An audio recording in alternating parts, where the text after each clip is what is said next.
Hola amigos, sean bienvenidos nuevamente a otra edición más de el programa El Destino del Mundo Revelado.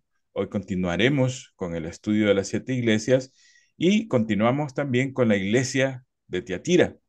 He estado revisando lo que hemos grabado anteriormente y sí, hay mucha información.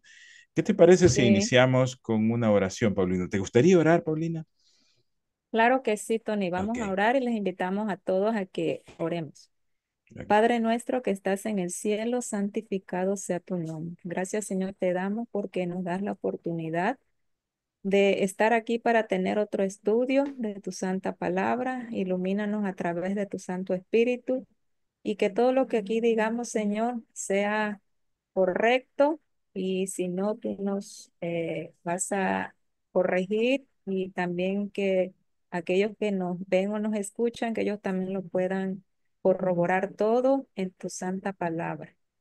Quédate pues con nosotros en este estudio, te lo pedimos y agradecemos en el dulce nombre de Jesús. Amén. Amén, Amén. amén. Ok, Paulina, entrémosle con todo para terminar esta iglesia hoy. Estoy ansioso por Sí, ver qué nos traes. sí, claro, mire, voy a compartir aquí la presentación. Y bueno, si tú te acuerdas, Tony, en donde nos habíamos quedado precisamente en esta diapositiva, en donde habíamos estado comentando, tú leíste esto que dice la enciclopedia católica acerca de cómo dentro de la misma iglesia se tomaron ciertos elementos del paganismo y se incluyeron en esta iglesia. Y eso pues nos corrobora, porque esto no lo decimos nosotros, nos corrobora efectivamente todo lo que hemos venido estudiando desde la iglesia de Pérgamo y también corrobora lo que dice la palabra de Dios. Correcto, Paulina. Ok. Bueno, entonces vamos a continuar nuestro estudio. Nos acordamos de que estamos en la sección del estudio del espíritu de profecía y también vamos a ver algunas otras conceptos que aquí hemos estado mencionando y algunos datos históricos también que tú nos vas a ayudar a explicarnos en este estudio, Tony. Bueno, aquí tenemos una cita del Espíritu de Profecía que, bueno, me permito leerla yo, porque aquí tiene algunas palabras que no están propiamente en el texto, pero se han colocado aquí para que podamos entender un poquito lo que hemos estudiado. Dice aquí, en el siglo sexto, ya hemos visto que esto ocurre en el año 538, el papado dice concluyó por afirmarse. El asiento de su poder quedó definitivamente fijado en la ciudad imperial. Si te acuerdas, Tony, estuvimos estudiando que la ciudad imperial donde estaba el emperador Constantino pasa a lo que es Constantinopla Correcto. y en Roma se queda el asiento de este poder en ese momento. Entonces dice cuyo obispo fue proclamado cabeza de toda la iglesia. El paganismo, que en este caso, esto entre corchetes no es del texto en sí, que es Pérgamo, en este caso, había dejado el lugar al papado, o sea, Tiatira, eso ya lo vimos también en una gráfica que estudiamos. El dragón, en este caso, aquí el espíritu profecía está tomando eh, como si fuera el mismo Satanás, porque vimos que en Pérgamo estaba la silla o el asiento de Satanás. Este le entrega lo que es Roma pagana, le entrega, le da a la bestia, en este caso el papado, y eso ya lo vamos a estudiar en Apocalipsis 13, porque se le denomina así, su poder y su trono y su grande autoridad. Eh, Vamos a ver también, sobre todo en Apocalipsis 17, cómo el dragón es el que está detrás de las escenas de todos estos imperios que han estado en contra de lo que es el pueblo de Dios. Esto, esta cita es de Apocalipsis 13:2. Dice, entonces empezaron a correr los 1260 años de la opresión papal predicha en las profecías de Daniel y en el Apocalipsis. Bueno, también vamos a ver más adelante, cuando entremos de lleno ya al estudio de esta iglesia en Apocalipsis 13, también vamos a tener oportunidad de repasar lo que dice Daniel. Ujú, Bueno, dice también aquí que el advenimiento de la iglesia romana al poder marcó el principio de la Edad Media. A medida que crecía su poder, las tinieblas se hacían más densas. Y es lo que vimos, Tony, ¿verdad? En la gráfica que hemos estado haciendo en la línea de tiempo, cómo todo este sistema, toda la religión cristiana, cómo se ha ido oscureciendo a raíz de que se han inmiscuido en ella este tipo de elementos del paganismo hasta llegar al momento en el que nos encontramos ujú, estudiando la iglesia de ujú, Tiatira. Y ujú, bueno, esto lo encontramos en el conflicto de los siglos, en la página 52, en los párrafos 1 y 2. ujú. Aún los historiadores modernos y la historia secular le llaman a esa época el oscurantismo Ujú, o la Edad Oscura, o en inglés le dicen Dark Ages. O sea, una sí, época donde no hay arte, no hay poesía, no hay escritura, absolutamente un oscurantismo completo. Inclusive la Biblia desaparece del escenario y solo lo ujú. tienen unos pocos y los que la tienen son perseguidos. Sí. Aparte de que los que la tienen solamente la manejaban en el idioma latín, que nadie podía entender, ¿sí? Entonces, por eso es una era de tinieblas, porque precisamente ni la palabra de Dios podía tenerse de manera libre. Ujú, Ok, correcto. bueno. Entonces, aquí nos habla el Espíritu de Profecía. Bueno, la Biblia también nos dice aquí, si ustedes recuerdan, en la lectura que tuvimos de Apocalipsis, en el versículo 21, en el 2:21, dice que y le he dado tiempo para que se arrepienta, pero no quiere arrepentirse de su fornicación. Ujú, Este tiempo se refiere precisamente a estos 1260 días, que de acuerdo con la profecía, tenemos el principio de día por año, le aplicamos a 1260 años. Dentro de la Biblia, y si te fijas aquí también, Tony, y a todos los que nos ven y nos escuchan, ujú, hay 7 referencias que hablan de este tiempo en diferente manera. El hecho de que aquí este simbolismo se nos maneje de diferente manera nos hace también asegurarnos de que este periodo es un periodo no literal, un periodo ujú, que, de acuerdo a la palabra de Dios que nos dice que es por un tiempo, tiempo y la mitad de un ujú, tiempo, en otras ocasiones menciona que son 42 meses, y también tenemos en Apocalipsis que menciona 1260 días. Eso nos hace entender que realmente es un periodo simbólico, por lo ujú, tanto tenemos que aplicar el principio día por año.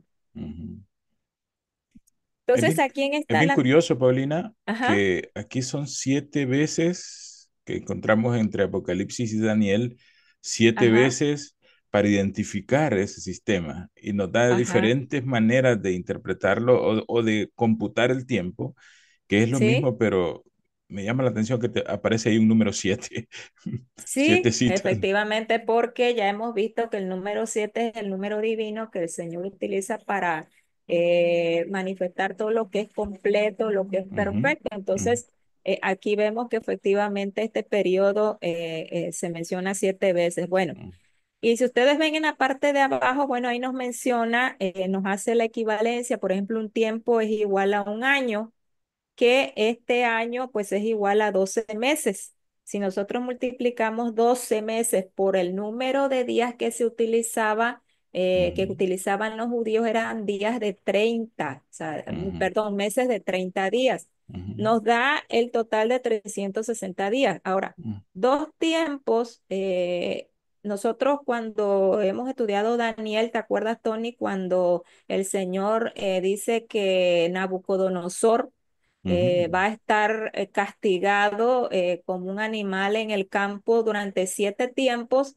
ujú, Son 7 años? Quiere decir que si aquí no nos menciona efectivamente, bueno, porque dice tiempo, que es que se tomaría como uno.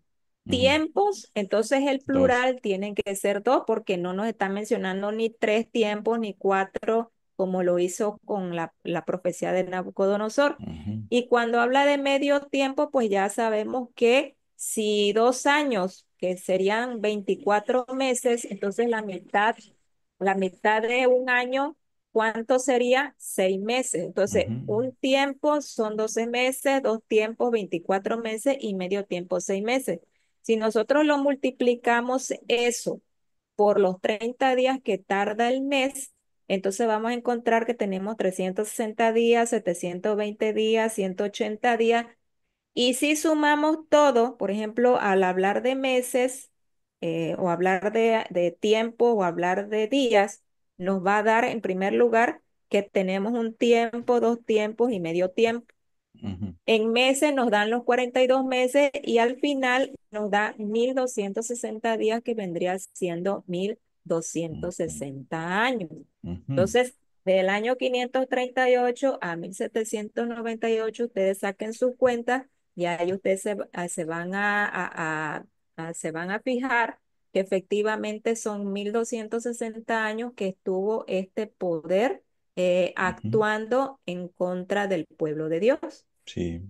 Como esta iglesia la hemos conectado con Jezabel, ahí el mismo mensaje nos conecta con Jezabel, estudiamos Elías, encontramos también 3 años y medio Ujú, literales de sequía en el pueblo de Israel ujú, a causa de la idolatría.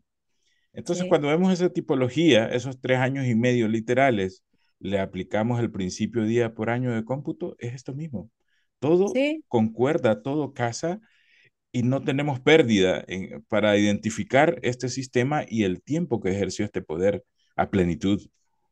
Sí, y adelantándonos un poquito en capítulo 11, que vamos a ver precisamente lo que ocurrió con la Revolución Francesa y todo lo que pasa en este periodo, vemos también que ahí nos menciona, como decías tú, que menciona algo de que se detiene la lluvia. Ujú, Y se supone cuando no hay lluvia, pues no tienes recursos, no tienes alimento. ujú, Y ujú, en la palabra de Dios, el alimento, el pan, se refiere, valga la redundancia, a la misma palabra del Señor.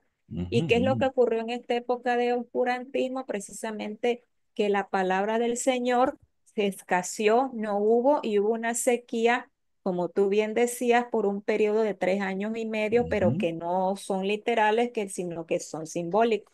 Correcto. Ok, bueno.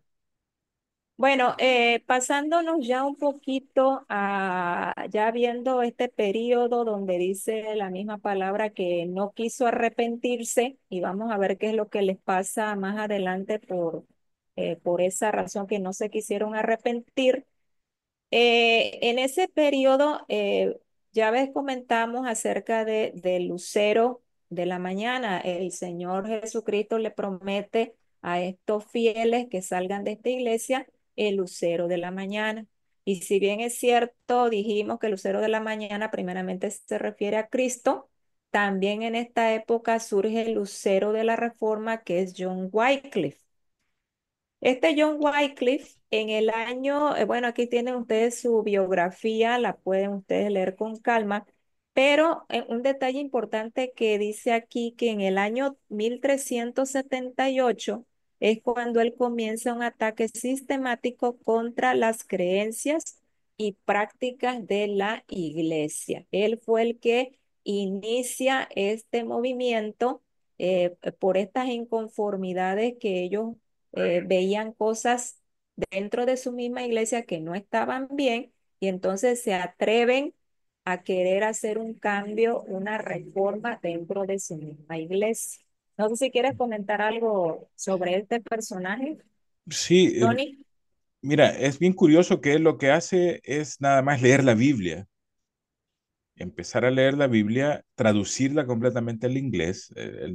Recordemos que leer la Biblia o traducirla a otro idioma debía existir un permiso exclusivo del Papa para que Ujú, un teólogo pudiera hacer esto, pero él se atreve a hacer esto, encuentra todas estas doctrinas, lee la Biblia y se da cuenta que la iglesia cristiana católica se ha distanciado completamente del propósito que en la Biblia misma se encuentra que debe tener el pueblo de Dios.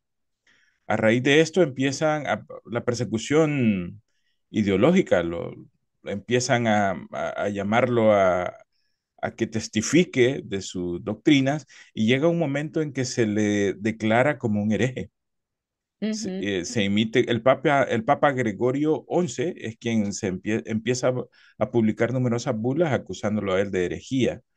Entonces, se le hacen llamados al arzobispo de Canterbury para que defienda su tesis teológica y no se le dice, ok, vamos a ver si tienes razón con tu posición, sino que simplemente se llama y le dice que se retracte porque está atacando directamente o desafiando directamente a la Iglesia Católica Romana. sí, de hecho, Tony, este personaje, aparte de que era un excelente teólogo y que traduce la Biblia al inglés, también era un excelente político porque, bueno, él estaba relacionado precisamente, estudió para relacionarse con lo que es el gobierno y él tuvo algunos, él,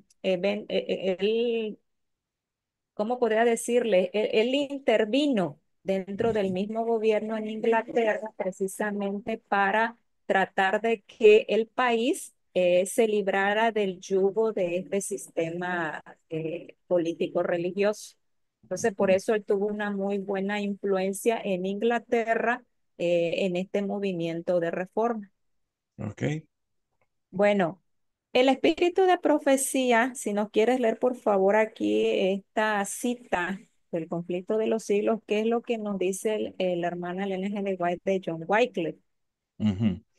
En el siglo XIV salió en Inglaterra el lucero de la mañana de la Reforma. Juan Wycliffe, que fue el heraldo de la Reforma, no solo para Inglaterra, sino para toda la cristiandad. La gran protesta que contra Roma le fue dada lanzar no iba a ser nunca acallada, porque inició la lucha que iba a dar por resultado la emancipación de los individuos, las iglesias y las naciones. Así es. Y mira, si te das cuenta aquí, se dan cuenta ustedes, amigos y amigas que nos escuchan, ella le llama el lucero de la mañana de la reforma. Es decir, ella también está considerando que dentro de este texto que hemos leído de Apocalipsis 2, donde nos habla de Tiatira, ella también considera que John Wycliffe está mencionado por el Señor Jesús como aquel lucero de la mañana que le iba a dar a este pueblo. Si bien es Ujú. cierto, John Wycliffe se lo da en ese momento que se requería, también en un futuro la promesa del Señor es que vamos, Él se va a dar por Él mismo a nosotros como un lucero de la mañana. Entonces, aquí tenemos otra cita del Espíritu de Profecía, porque quizás muchos podrán decir, bueno, pero ¿cómo es que John Wycliffe pudo haber sido también el lucero de la mañana? Si Jesús es el mismo que se declara como lucero de la mañana. Si Ujú. quieres leerla, por favor. Dice, cada verdadero creyente capta los rayos de la estrella matutina y transmite su luz a los que se hallan en tinieblas.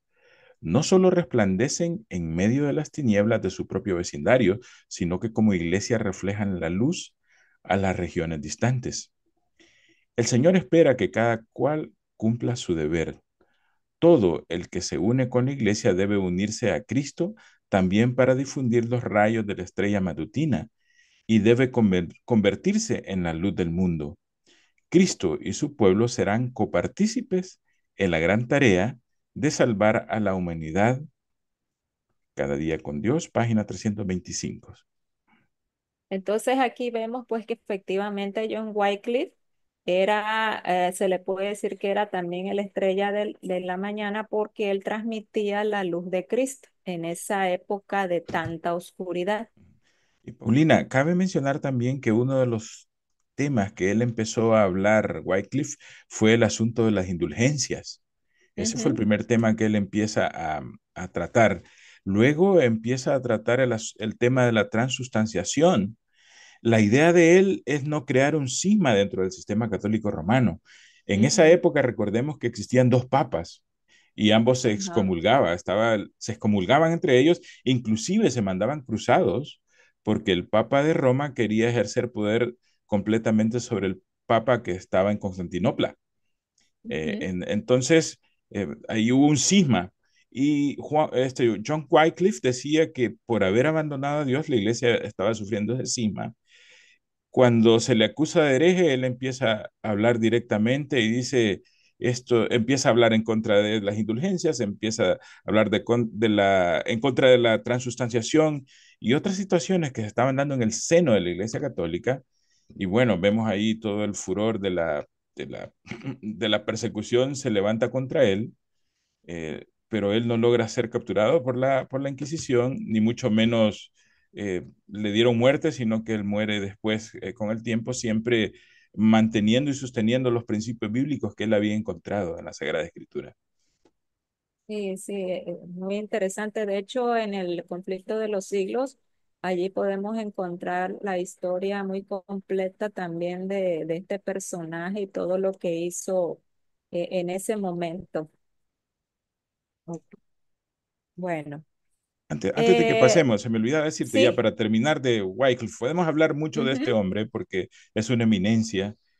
eh, Se le hace un concilio después de muerto. En el ujú, año 1414 se hace un concilio de Constanza. En ese sí, concilio se le condena como hereje y se ordena que todos los libros que él escribió durante estuvo en vida fueran quemados. Y aparte de eso, este concilio decreta que se exhume el cuerpo de su tumba de John Wycliffe y se quemen sus huesos.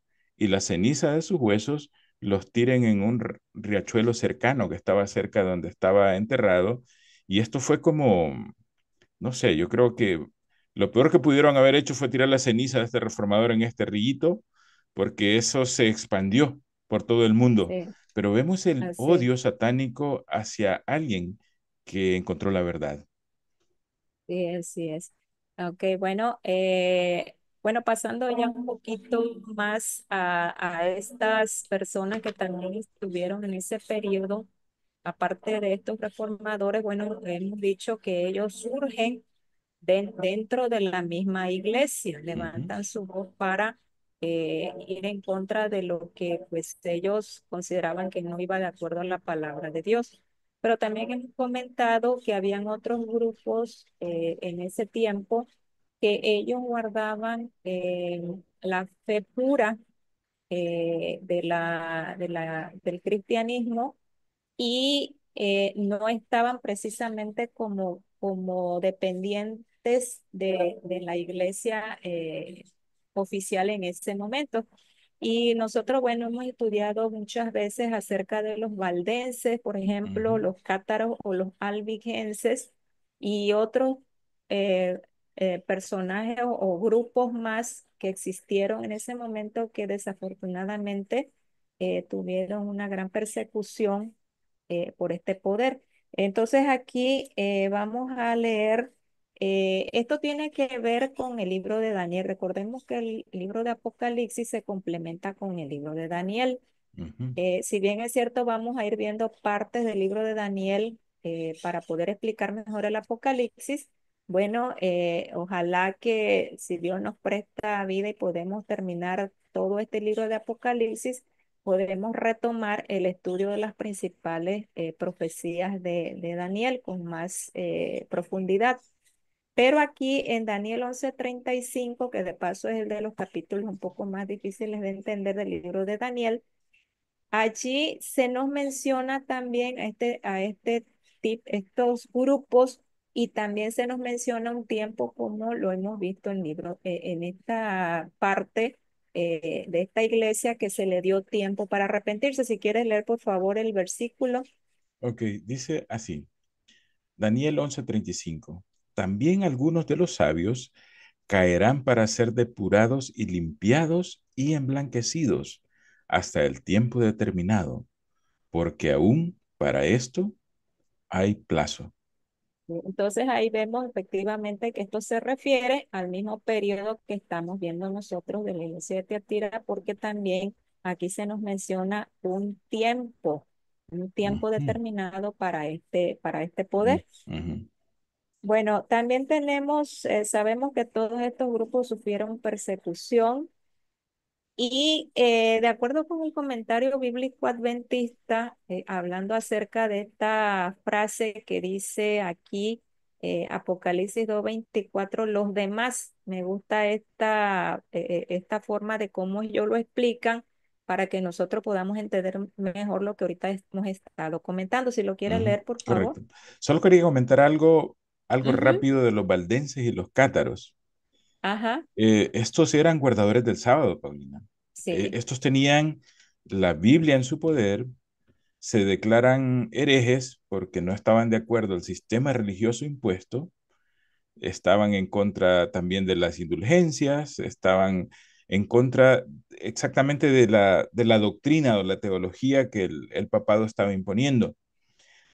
Quisiera que ustedes también por su propia cuenta buscaran información sobre los valdenses. Hay mucha información de los valdenses y también busquen de los cátaros. El asunto que de los cátaros fue una raza que la exterminaron completamente. De hecho, Ujú, en el siglo creo que 10, vamos a ver, 14, 13, hay unas cruzadas en contra de los reyes cátaros y ellos prácticamente son desterrados de la faz de la tierra. Sus ujú, escritos fueron destruidos. Casi el 100% de la información que encontramos de los cátaros es de fuente católica y a ellos se les acusa de brujería, se les acusa de canibalismo, se les acusa de tantas cosas, pero prácticamente la historia de ellos desapareció. ujú, Actualmente en Europa encontramos, de hecho, hace un tiempo atrás me llamó la atención que una empresa que vendía paquetes turísticos vendía una, un paseo por la ruta de los reyes cátaros y a uno lo llevaban a las ruinas de los castillos que habían quedado estos reyes cátaros, ya en ruinas por mucho tiempo abandonados y ahora era centro turístico, que allí habían estado estos siervos de Dios que habían sufrido los embates de este sistema este ateo, bueno, no ateo, digamos, este sistema diabólico para destruirlos por completo. Entonces es ujú, bien interesante que ustedes busquen también información de estos grupos que mantuvieron la verdad. Estos fueron los que preservaron la Biblia y preservaron la sana doctrina y por eso fueron el blanco de todos estos ataques de este sistema papal. Aquí la cita del comentario bíblico adventista habla de los demás. Y estamos hablando de los cátaros y de los valdenses y vamos a ver que aquí tiene referencia. Dice aquí el comentario bíblico adventista, es decir, los creyentes leales de Tiatira. Históricamente se refiere a pequeños grupos que a través de la Edad Media procuraron permanecer fieles al cristianismo apostólico. Tales movimientos estuvieron dentro y fuera de la estructura de la ujú, Iglesia Católica. Vale mencionar acá, Paulina, vamos a hacer una pausa, que los valdenses predicaban una vida sencilla, sin Ujú. ostentar aquel lujo que mantenía el papado, y dentro del papado había una orden que se llamaba los franciscanos que predicaban lo mismo. Entonces, Sí, adentro del sistema papal también habían grupos que tenían la verdad. Dice, sí. sigue la cita, particularmente importantes fueron los grupos de los valdenses en la Europa continental y los seguidores de Wycliffe en Inglaterra. Ninguno de esos grupos alcanzó la medida de la verdad evangélica que fue proclamada más tarde por la Reforma Protestante. Esto es Martín Lutero, ¿verdad? Pero el Ujú. mensaje a los demás que están en Tiatira era apropiado para ellos. Dios no les impuso otra carga, sino la de ser fieles a la luz que tenían. Sí es. Sí. Es muy interesante toda esta historia. Bueno, cuando lleguemos a Apocalipsis 13, tal vez ahí vamos a mencionar eh, a lo mejor fechas y más grupos Ujú. de estas personas que sufrieron en ese periodo tan Oscuro. terrible, ¿sí? Ujú. Bueno, entonces hablando de ya de la reforma, porque pues John Wycliffe fue previo a la reforma protestante, tenemos aquí a lo que tú bien habías mencionado, a Martín Lutero. Bueno, él fue, si nos quieres leer aquí nada más, aquí tenemos en la Enciclopedia Británica, la que tú mucho nos has Ujú. recomendado, Ujú. unos datos aquí de este personaje. Si quieres leer, por favor, nada más lo que está con azul. Ok, eh, dice, sí, dice Martín Lutero, fue un teólogo y reformador religioso alemán que fue el catalizador de la reforma protestante del siglo XVI. así es. Bueno, aquí ustedes pueden leer más información acerca de él, pero eso es lo que ahorita nos interesa. Y si puedes leer también esta cita del Espíritu Profecía, que es lo que ella nos dice acerca de este personaje. Dice, el más distinguido de todos los que fueron llamados a guiar a la iglesia de las tinieblas del papado a la luz de una fe más pura fue Martín Lutero, celoso, ardiente y abnegado, sin más temor que el temor de Dios y sin reconocer otro fundamento de la fe religiosa que el de las Santas Escrituras, fue Lutero el hombre de su época. Por su medio, realizó Dios una gran obra para reformar a la iglesia e iluminar al mundo. Sí, Conflicto de los siglos, página 113. sí, de hecho aquí vemos que él fue llamado por Dios para una reforma. Como tú bien lo habías dicho, Tony, ellos no es que querían hacer otra institución, otra denominación, simplemente lo que querían era reformar lo que a la luz de la palabra de Dios estaba de manera errónea. ¿Sí? No sé si quieras comentar algo más tú. Sí, bueno, Martín Lutero era un monje católico, estaba Ujú. dentro del sistema religioso. Él había leído los escritos de Juan Hus. De hecho, 100 años antes, exactamente, Juan Hus había sido muerto en la hoguera por tener las ideas con que ahora Martín Lutero estaba siendo influenciado. Y Juan Hus dice, en el momento de que está siendo martirizado, dice, de hecho, Hus en la lengua que creo que es checo, significa ganso. Ganso. Entonces él dice algo así como, no sé si es algo cómico o no se dice, en este momento ustedes van a rostizar este ganso, pero en 100 años va a aparecer alguien que ustedes no podrán tocar. Y Sí. exactamente 100 años después de la muerte de Juan Hus, nace Martín Lutero y vemos que Martín Lutero no fue destruido por ninguna persecución papal, ni por ninguna inquisición, y vemos que la verdad de Dios se mantuvo siempre con este monje alemán que le dio la luz al resto del mundo. Y de hecho él tradujo también la Biblia al idioma, a su Ujú. idioma alemán, ¿no? Entonces Correcto. vemos que estos hombres fueron utilizados por Dios. Aquí como lo dice también este capítulo 2, ellos eran sus siervos que utilizó en ese momento y vemos que hicieron una gran obra dentro de donde ellos se encontraban. Y como tú decías de Juan Hus, bueno, yo creo que él en su muerte, esas palabras las dijo por inspiración del Ujú. Espíritu Es una Santo, no creo que profecía. haya sido casualidad, así Ujú. es. Y bueno, Dios libró a todos estos hombres, aunque vemos, si vemos la historia de estos reformadores, no todos la libraron y muchos de ellos murieron, pero bueno, dieron su testimonio y hasta ahorita nos quedan todas esas enseñanzas que ellos impartieron en su momento. Correcto. Ok, bueno, ¿qué sucedió entonces en relación con este personaje el 31 de octubre de 1517? Si quieres leer, por favor, esta cita también del conflicto de los siglos, hay mucha información allí, aparte de la que Ujú, ustedes pueden buscar en el internet, en las enciclopedias. En el ujú. conflicto de los siglos, aquí nos trae un comentario acerca de Martín Ujú. Lutero. La iglesia del castillo de Wittenberg era dueña de muchas reliquias que se exhibían al pueblo en ciertos días festivos, en ocasión de los cuales se concedía plena remisión de pecados a los que visitasen la iglesia e hiciesen confesión de sus culpas. De acuerdo con esto, el pueblo acudía en masa a aquel lugar. Una de tales oportunidades, y de las más importantes, por cierto, se acercaba, la fiesta de todos los santos. La víspera, Lutero, uniéndose a las muchedumbres que iban a la iglesia, fijó en las puertas del templo un papel que contenía 95 proposiciones contra la doctrina de las indulgencias. Ujú. ¿Esto cuándo fue? El 31 de octubre de 1517. Tú has hablado mucho de esta frase, no sé si nos quieres explicar un poquito para que los que nos ven y nos escuchan puedan entender de qué trata esto. La indulgencia, la doctrina de las Ujú, indulgencias, sí.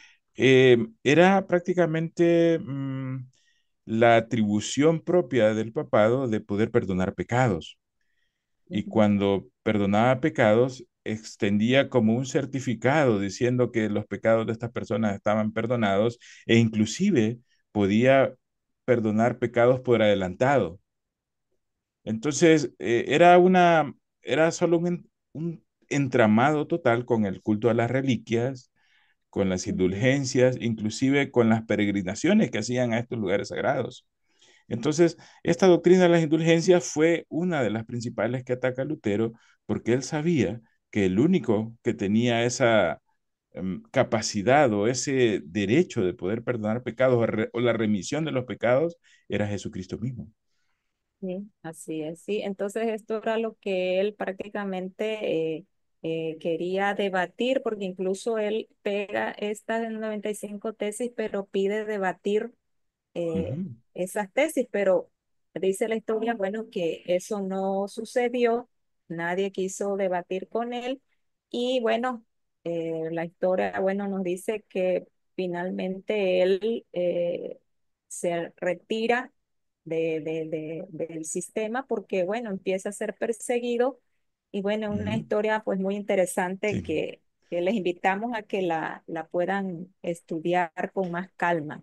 Paulina, y en este momento aparece, o sea, la Iglesia Católica Romana no se sienta a decir, ok, vamos a ver qué luz has encontrado, consideremos si tienes razón Ujú, o no, sino que simplemente retráctate de esto y ujú, eventualmente en ese mismo momento aparece el campeón de la contrarreforma, sí, Ignacio Loyola.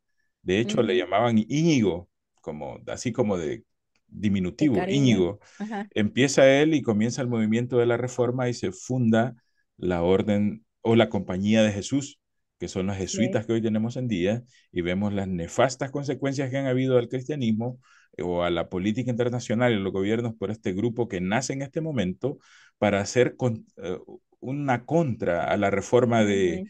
de Martín Lutero. Así es, sí, es muy interesante, pues no tenemos todo el tiempo, ¿verdad?, para poder estudiarlo todo esto tan detalladamente, pero sí les invitamos para que cada uno en su casita pueda empaparse más de esta historia de lo que es la reforma.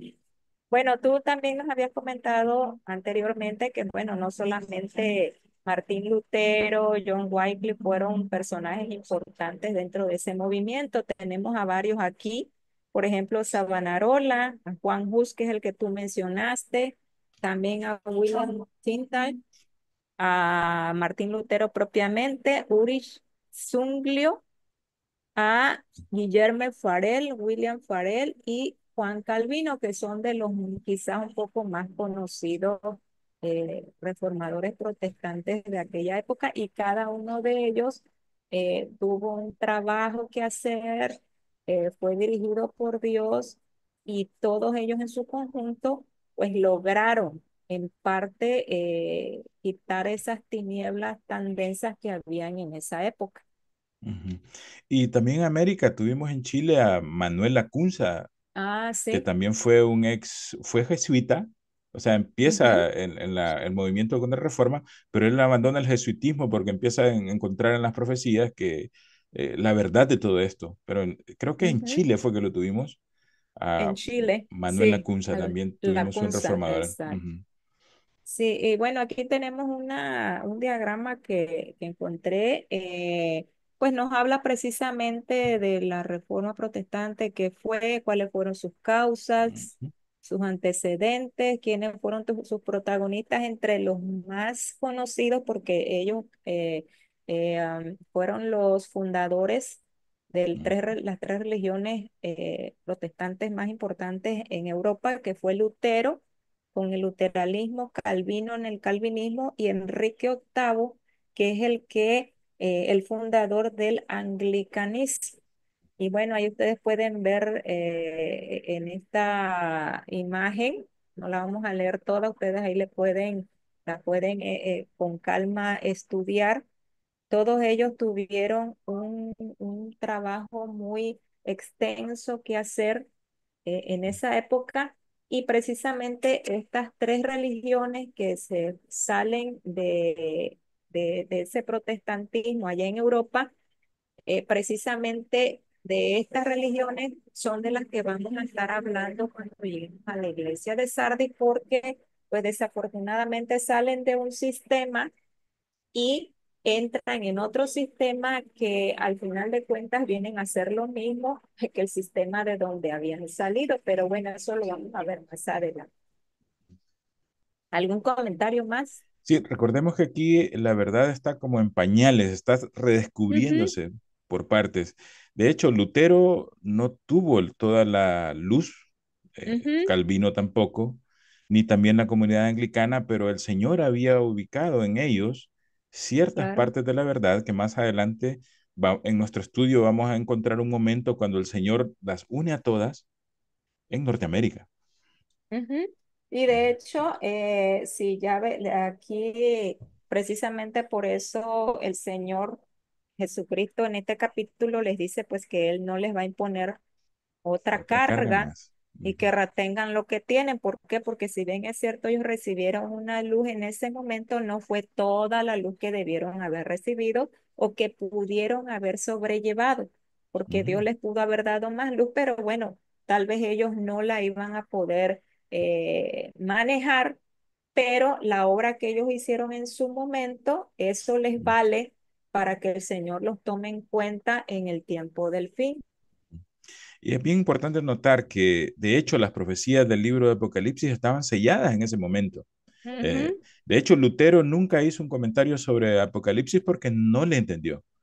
Ajá, Lo primero que él así es. tradujo, el primer libro que traduce él en la Biblia es Daniel, Ujú. porque él la entiende y lo identifica ese sistema en el cual él está viviendo, pero Apocalipsis no lo entendió. Ese libro, como dice Daniel, esto es para el fin.